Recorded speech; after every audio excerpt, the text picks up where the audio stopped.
আসসালামু আলাইকুম রহমতুল্লাহ। আপনাদের সাথে আছি আমি এমদাদুর রহমান। সাফল্য কোচিং সেন্টারের পক্ষ থেকে সবাইকে স্বাগতম।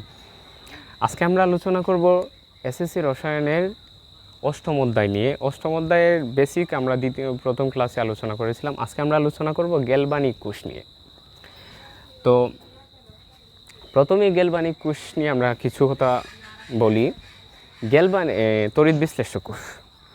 তড়িৎ বিশ্লেষ্য কোষ হচ্ছে যেখানে এক্সট্রা কোনো এনার্জি দিতে হয় বা কোনো ব্যাটারি সংযোগ করতে হয়, কিন্তু গ্যালভানিক কোষে এক্সট্রা কোনো এনার্জি বা ব্যাটারি সংযোগ করতে হয় না। তাই যেখানে তড়িৎ এক্সট্রা দিতে হয় বা বিদ্যুৎ বা ব্যাটারি সংযোগ করতে হয় সেটা হচ্ছে তড়িৎ বিশ্লেষ্য কোষ, এবং যেখানে এক্সট্রা কোনো ধরনের তড়িৎ সংযোগ করতে হয় না বা বিদ্যুৎ দিতে হয় না সেটা হচ্ছে গ্যালভানিক কোষ। তো গ্যালভানিক কোষ করে তার কাজ করে তার নিজ সত্তায়। তো আমরা গ্যালভানিক কোষটি একটু বোঝার চেষ্টা করি। আমরা প্রথমে দুটি পাত্র নেই, এটি হচ্ছে প্রথম পাত্র এবং দ্বিতীয় পাত্র। প্রথম পাত্রে জিঙ্ক সালফেটের দ্রবণ এবং দ্বিতীয় পাত্রে কপার সালফেটের দ্রবণ নেই। এখন জিঙ্ক সালফেটের দ্রবণে একটি জিঙ্ক দণ্ড প্রবেশ করায় এবং কপার সালফেটের দ্রবণে একটি কপার দণ্ড প্রবেশ করায়। এই যে এটা হচ্ছে জিঙ্ক দণ্ড এবং এটি হচ্ছে কপার দণ্ড। এবং জিঙ্ক সালফেটের যে দ্রবণ সেটি হচ্ছে অ্যানোড এবং কপার সালফেটের দ্রবণটি হচ্ছে ক্যাথোড। আবার আমরা এখন যে জিঙ্ক সালফেটের জিঙ্ক দণ্ড এবং কপার দণ্ড দুটিকে একটি পরিবাহী তার দ্বারা যুক্ত করি এবং মধ্যখানে একটি বাল্ব, বৈদ্যুতিক বাল্ব যুক্ত করি। এখানে ইলেকট্রনের দিক দেখানো হয়েছে এই দিকে, অর্থাৎ জিঙ্ক সালফেটের দ্রবণ হতে ইলেকট্রনগুলো প্রবাহিত হয়ে কপার সালফেটের দ্রবণে গিয়েছে, অর্থাৎ জিঙ্ক দণ্ডটি ইলেকট্রন ত্যাগ করে এবং কপার দণ্ডটি ইলেকট্রনগুলো গ্রহণ করে। কেন? এখন প্রশ্ন হচ্ছে কেন জিঙ্ক সালফেট ইলেকট্রন ত্যাগ করে এবং কপার সালফেট গ্রহণ করে। আমরা জানি জিঙ্কের সর্বশেষ শক্তি স্তরে ইলেকট্রন সংখ্যা রয়েছে 2টি, অর্থাৎ তার পারমাণবিক সংখ্যা 30। শেষ শক্তি স্তরে ইলেকট্রন সংখ্যা রয়েছে 2টি, তাই সেই 2টি ইলেকট্রন ত্যাগ করে। তার জারণ মান কিন্তু 2। আমরা যদি এটাকে এভাবে লিখি, জিঙ্ক প্রথম অবস্থায় সে এভাবে ছিল জিঙ্ক, তারপর সে 2টি ইলেকট্রন ত্যাগ করে। 2টি ইলেকট্রন ত্যাগ করার পর সে জিঙ্ক 2+ আয়নে পরিণত হয়। জিঙ্ক 2টি ইলেকট্রন ত্যাগ করার ফলে সে জিঙ্ক 2+ আয়নে পরিণত হয় এবং সেই 2টি ইলেকট্রন গ্রহণ করে কপার সালফেটের কপার। এখন কীভাবে সেটি আমরা দেখাই, যদি কপার সালফেট হচ্ছে CuSO4, এখানে কপার হচ্ছে 2+ এবং সালফেট হচ্ছে 2- আয়ন, অর্থাৎ এখানে কপার সালফেট দ্রবণের কপারে অলরেডি কিন্তু 2টি ইলেকট্রনের ঘাটতি রয়েছে, যেহেতু সে কপার 2+ আয়ন। এখন যে জিঙ্ক দণ্ড হতে যে 2টি ইলেকট্রন ত্যাগ হয়, সেই ত্যাগকৃত ইলেকট্রনগুলো গ্রহণ করে কপার সালফেটের কপার 2+ আয়ন গ্রহণ করে সেটি পরিণত হয় এই যে এভাবে। কপার প্রথম অবস্থায় ছিল এরকম, তারপর সে 2টি ইলেকট্রন গ্রহণ করার ফলে সে পরিণত হয় কপার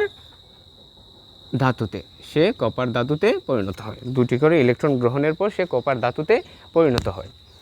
এরকম জিঙ্ক দণ্ড হতে ইলেকট্রনগুলো ক্রমাগত কপার দণ্ডে আসতে থাকে এবং মধ্যখানে যখন ইলেকট্রনগুলো এখানে আসে, বাল্বের কাছে আসার ফলে বাল্বটি জ্বলে ওঠে। তৎপর একটা সময় দেখা যায় জিঙ্ক দণ্ড হতে ইলেকট্রনগুলো যেতে যেতে জিঙ্ক দণ্ডটি ক্ষয়প্রাপ্ত হতে শুরু করে এবং কপার দণ্ডটি পুরো হয়। জিঙ্ক দণ্ডটি ক্ষয়প্রাপ্ত হতে হতে একটা সময় তার অবস্থার নিঃশেষ হয়ে যায়, অর্থাৎ জিঙ্ক দণ্ডটি পুরোপুরিভাবে ক্ষয়প্রাপ্ত হয়ে যায়। এখানে জিঙ্ক দণ্ড আর খুঁজে পাওয়া যায় না, এখানে কপার দণ্ডটি পুরো হতে শুরু করে।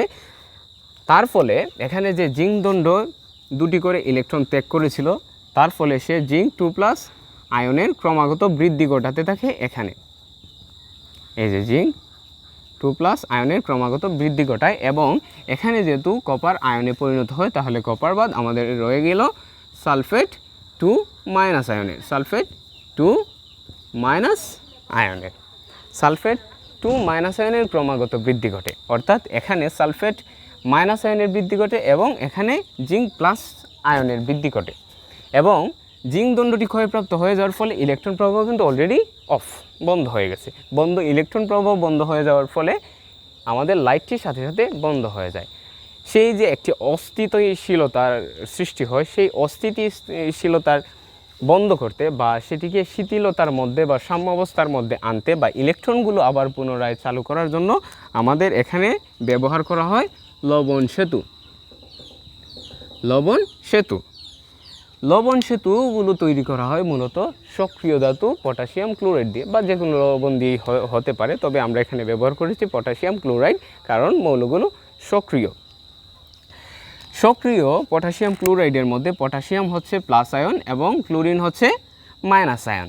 এখানের যে জিঙ্ক +2 আয়নের যে বৃদ্ধি ঘটেছিল, সেই জিঙ্ক +2 আয়ন ওই যে ক্লোরিন মাইনাস আয়নকে আকর্ষণ করবে এবং সালফেট যে মাইনাস আয়ন সেটি আকর্ষণ করবে পটাশিয়ামকে আকর্ষণ করার ফলে তাদের মধ্যে এই যে জিঙ্ক মাইনাস আয়ন প্লাস আয়নকে আকর্ষণ করবে এবং প্লাস আয়ন মাইনাস আয়নকে আকর্ষণের ফলে তাদের মধ্যে ইলেকট্রনের আবার প্রবাহের সৃষ্টি ঘটবে। ইলেকট্রনের যখন আবার প্রবাহ হবে এখান থেকে এখান বা এখান থেকে এখান, ইলেকট্রনের যখন আবার প্রবাহ সৃষ্টি হবে তখন ইলেকট্রনের প্রবাহের ফলে বাল্বটি আবার জ্বলে উঠবে এবং গ্যালভানিক কোষটি আবার সচ্ছল হয়ে উঠবে। আশা করি আমরা বুঝতে পারছি ইনশাআল্লাহ।